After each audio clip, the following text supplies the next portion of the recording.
Halo teman-teman, kami dari kelas PA 301, kelompok 1 yang beranggotakan Laurencia Anita dengan NIM 2021001, Vina Angelina dengan NIM 2021010, Gilbert Basen Pablo dengan NIM 2021020, Stefani Florencia dengan NIM 2021022, Andre Wijaya dengan NIM 2021023, dan Devi Marito dengan NIM 2021117.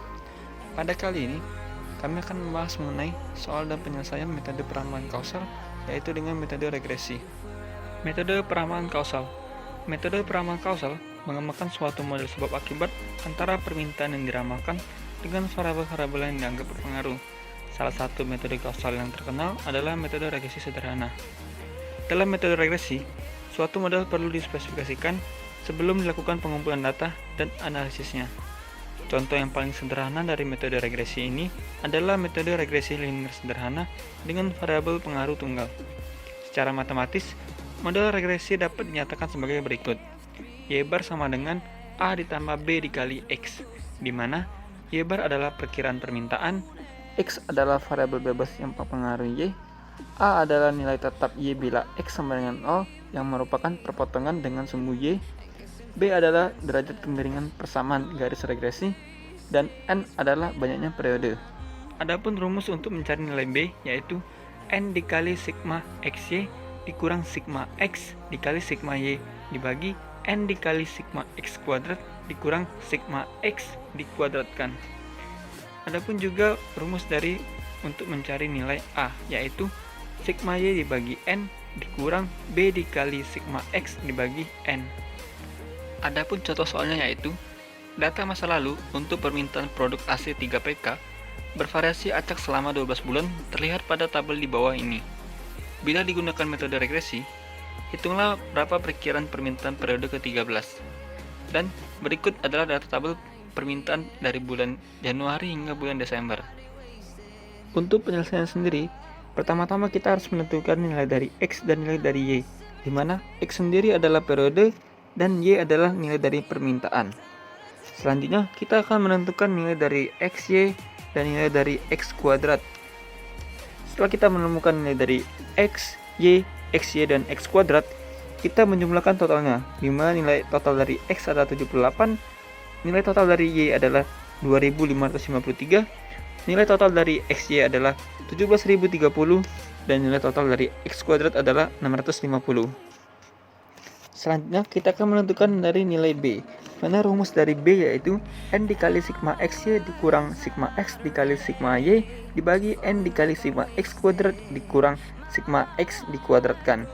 Selanjutnya kita akan memasukkan nilai-nilai tersebut dan mendapatkan hasil akhir nilai B yaitu 3,045. Setelah kita menentukan nilai B, kita akan menentukan nilai dari A, di mana rumus A yaitu sigma Y dibagi N dikurang B dikali sigma X dibagi N.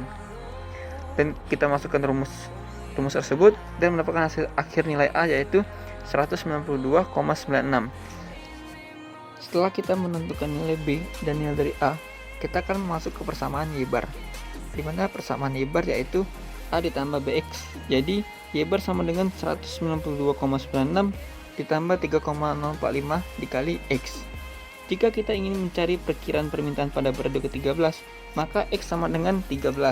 Maka Y13 sama dengan 192,96 ditambah 3,045 dikali 13, dan hasilnya yaitu 232,54 atau 233. Jadi, perkiraan permintaan pada periode ke-13 adalah sebanyak 233. Selain dengan cara manual, kita juga bisa menghitung perkiraan peramalan menggunakan aplikasi. Aplikasi yang akan saya gunakan bernama WinQSB. Sebelumnya saya sudah download aplikasinya, sekarang langsung saja kita buka. Nah, di dalam aplikasi WinQSB ini ada banyak perhitungan yang bisa dicari. Kebetulan di sini kami akan mencari perhitungan perkiraan peramalan. Jadi kita pilih yang forecasting atau yang FC ini.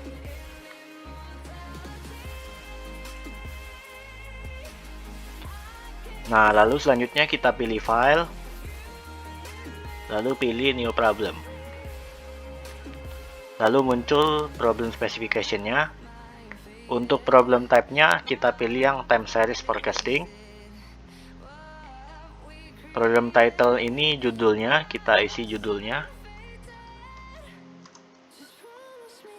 Untuk yang time unit dan number of time unit ini diisi sesuai soal.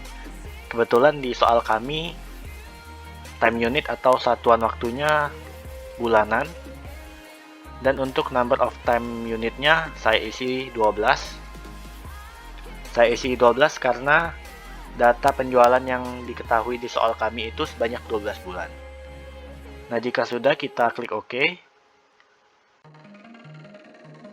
Nah, di sini muncul tabel historical data. Historical data ini kita isi sesuai data yang ada di soal.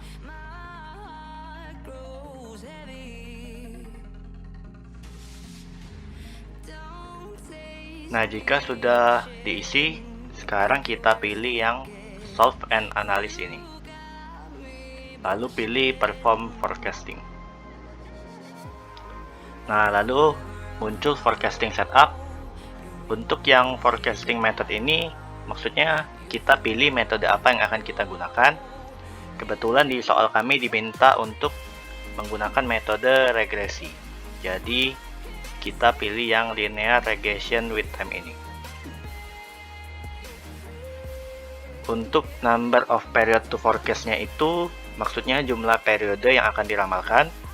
Untuk soal kami diminta untuk meramalkan pada periode ke-13. Jadi kami isi 1. Nah, lalu untuk yang A dan B ini boleh diisi jika ketahui, tapi jika tidak tahu dikosongkan saja. Jika sudah, kita klik OK. Nah, di sini sudah ada hasil perhitungannya untuk peramalan di periode ke-13, yaitu 232,5455. Nah, di aplikasi ini kita juga bisa melihat grafik berdasarkan soal dan jawaban ini. Untuk melihatnya kita pilih yang ini, gambar yang kuning ini yang ada garis. Nah, lalu langsung muncul grafiknya. Di sini ada 2 garis. Untuk garis yang hitam ini permintaan aktualnya, dan garis yang biru ini garis metode regresinya. Sekian video kami mengenai soal dan penyelesaian metode peramalan kausal, yaitu dengan metode regresi. Terima kasih.